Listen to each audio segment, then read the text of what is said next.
وہ شخص جس کو ہم نے 7 ارب روپیہ دیا کہ نواز شریف کو کے خلاف مواد اکٹھا کرو، جس کو کچھ نہ ملا، اس سے اعلی نیب کے افسران، موجودہ حکومت کے لوگ، اس نے عسکری افراد پر بھی الزام لگایا ہے کہ مجھ سے پیسے مانگتے تھے۔ یہ معمولی الزام نہیں ہے۔ آج اگر انصاف ہوتا، حق کی بات ہوتی، تو یہ لوگ کٹہرے میں کھڑے ہوتے۔ آج ہم نیب کے کٹہرے میں نہ ہوتا، نیب کا چیئرمین یہاں کھڑا ہوتا اور جواب دیتا کہ اس نے جو پیسہ خرچ کیا ہے، اس نے جو کوشش کی ہے کہ سیاستدانوں کو بدنام کیا جائے، ملک کے 3 دفعہ کے وزیر اعظم کو بدنام کیا جائے، اس کے خلاف مواد اکٹھا کیا جائے، وہ تو نہ ملا، لیکن جن کے خلاف ملا، جنہوں نے اس ملک کی دولت لوٹی ہے، جنہوں نے آج بھی اس دولت کو لوٹنے کے لیے جو رقم نیب نے دی ہے اس میں سے بھی حصہ مانگا، یہ معمولی باتیں نہیں ہیں۔ آج الحمدللہ حقائق عوام کے سامنے آ گئے ہیں۔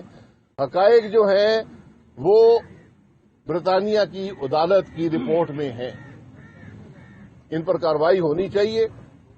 اگر حکومت نہیں کر سکتی، حکومت تو خود شامل ہے اس کرپشن کے اندر۔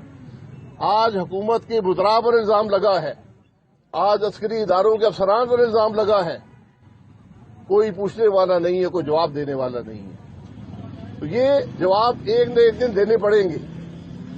آج ضرورت اس بات کی ہے کہ اعلی عدلیہ اس کا نوٹس لے، سو موٹو نوٹس لیے۔ اگر ایک ملک کے وزیر اعظم کے ویزے پر نوٹس لے کر حکومت کو توڑا جا سکتا ہے، تو پھر وہ لوگ جنہوں نے اس ملک میں کرپشن کو چھپایا، اس ملک کے پیسے ضائع کیے، اس کرپشن کو ڈھونڈنے کے لیے جو فیس ادا کی، اس میں حصہ مانگا، ان سے بھی پوچھنے کی ضرورت ہے۔ یہ آج ملک کے حقائق ہیں۔ برٹش ہائی کورٹ کا آرڈر جو ہے حکومت کے پاس ہے اور نیب کے پاس ہے، میرے پاس نہیں ہے، لیکن وہ ایک دن چھپے گا۔ آج بھی جو باتیں سامنے آئی ہیں سوشل میڈیا پر، وہ معمولی نہیں ہے۔ نام لے کر کہا گیا کہ کس شخص نے پیسے مانگے، اس شخص کا تعلق کس ادارے سے تھا، حکومت کے کون سا آدمی وہاں بیٹھا ہوا تھا۔ آج کوئی جواب ہے؟ آج کوئی جواب نہیں ہے۔ تو حکومت کیوں آج خائف ہے اس فیصلے کی رپورٹ کو سامنے لانے سے؟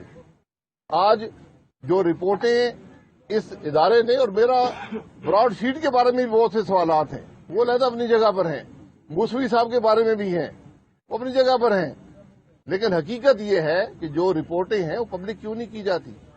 جو عدالت کا فیصلہ ہے برطانیہ کا، وہ پبلک کیوں نہیں کیا جاتا؟ چھپانے کی کیا ضرورت ہے؟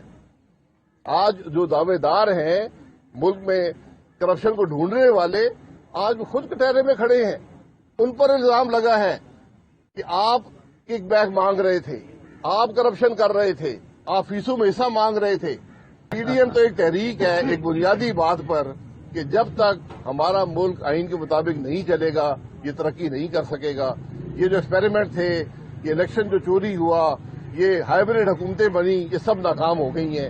ایک حکومت ہی چلے گی، اور وہ ایک فری اینڈ فیئر الیکشن کے نتیجے میں جو حکومت آئین کے مطابق آئے گی، آئین کے مطابق چلے گی، وہی پاکستان کو عوام کو ریلیف دے سکے۔ بہت شکریہ۔